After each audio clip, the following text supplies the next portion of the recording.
I'm sitting in the MediaSign meeting room, and today I want to talk about startup board meetings and probably to some degree about meetings in general. I feel that running a startup board meeting efficiently is very, very crucial to the relationship between investors and founders. And because I've been sitting on both sides of the table, I want to share some insights about what I've seen and learned over the years. So today in this room, I'm going to have two board meetings. First, I'm going to be sitting on the founder's side. I'm going to be talking to my investors in the Sendtask project. And then afterwards, I'm going to have a meeting with Yodel. That's going to be virtual, but I'm still going to take it from here, where I am on the investor's side. So I want to share my perspective from both sides of the table and share a few takeaways that I've seen over the years. First and foremost, I think board meetings are not unlike any other meeting. They should be well prepared, they should be efficient, should be a lot of communication from both sides and not just one party telling the other person. But I think what's different about board meetings is that often there is a certain level of disconnect between the two parties because an investor is not involved in the day-to-day of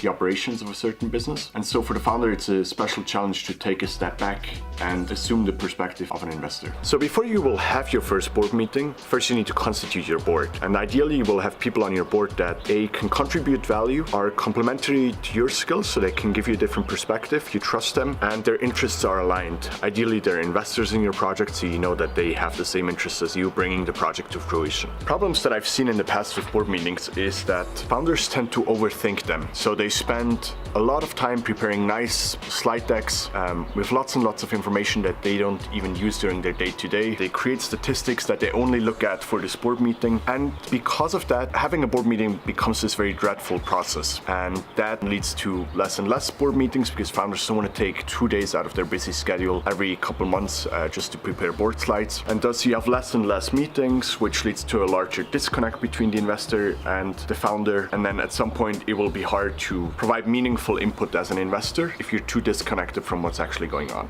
On the other hand, I think there's also a few problems for the investor that I've seen, which is if you come to a board meeting and then you spend 2 or even 3 hours just listening to the founder, dumping information on you that you didn't have time to review ahead of the board meeting, and you're then asked to react spontaneously to whatever is discussed. So I'm very fortunate to be part of a few projects and being exposed to these meetings over and over again, and here are some of the takeaways that I've learned over the last few years. There are 4 takeaways that I want to share with you to make startup board meetings more efficient, more productive, but also more fun. Number 1, make it about data, not opinions. What I've seen very often is that during the board meeting, we would not agree on which KPI is most important, or the founder was not 100% clear. And it also happened to me as a founder that when I was trying to answer a question, I didn't actually know which data point to look at or didn't have that data present. So what I suggest is that whenever you form a new board, use the first board meeting to really think about what KPIs and metrics best represent your vision and mission and whether you're on path or not. Ideally, this comes down to 3 to 5 metrics that you can then look at daily, weekly, monthly, or whatever. The numbers that you find should make sense to you as a founder in first priority. So these should be the numbers that guide your daily actions, your weekly actions, your monthly actions. So they should not be something that you create for the board. But what I've seen in the past is that it's helpful for me to have that discussion with the board because there's people with a lot of experience that can then guide me and give me inputs on which data points might be worth looking into the most. So I typically use the first session with a new board to talk about vision, mission, and how we can measure whether we are on track in that first session. Second, share information asynchronously. What I mean by that, don't use the time during the board meeting to just dump information on your advisors and investors or whoever sits on your board. Use the days before the board meeting to keep them updated. Ideally, you will develop a system where they have access to your KPIs on a daily, weekly, monthly basis so they can go in and check themselves, and also share slides, comments, and whatever information you want them to have in order to have meaningful discussions early enough before the board meeting. Ideally, that's something like at least 2 days, but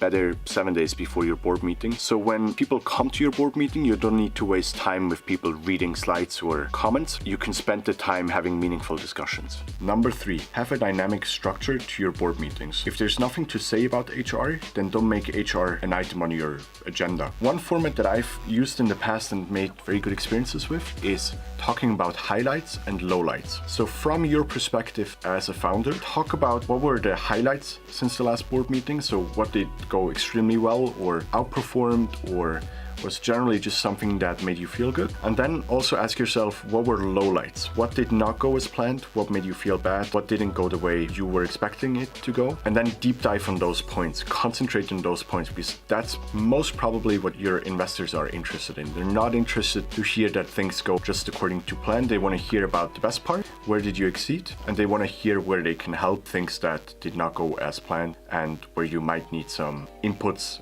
and could profit from their experience going through a similar problem. And 4, last but not least, use the time you have with your investors and advisors, the people on your board, to have meaningful discussions and get value from them. I often see board meetings where it seems like the founder is trying to put on a show or tries to dump as much information as possible on their investors. And then there's very, very little time left at the end. Sometimes that's like a 3-hour board meeting, and at the end we have 20 minutes for questions and discussions. I think that doesn't make sense, because you got these people onto your board because you want to profit from them and you feel that they are providing value to whatever you're trying to do or build or problem you're trying to solve. So keep the majority of the time for discussions to talk about your lowlights. Send out information in advance so that these discussions can happen uninterruptedly, so you don't need to go back and look up numbers. But be prepared, and also think about who could have inputs in which field, so that you can also have one-on-ones, or you can have already an expert or someone to lead the discussion in the back of your mind when the board meeting starts. These were the 4 ideas and experiences I wanted to share with you in this episode. To recap, number 1, make it about data, not opinions. Define clear KPIs and then stick to them. Revisit them periodically. Number 2, share information asynchronously, a few days ahead of the board meeting, so that your members can show up prepared. Number 3, have a dynamic structure. Something that has worked well for me in the past is let highlights and lowlights guide you through the meeting and govern discussions.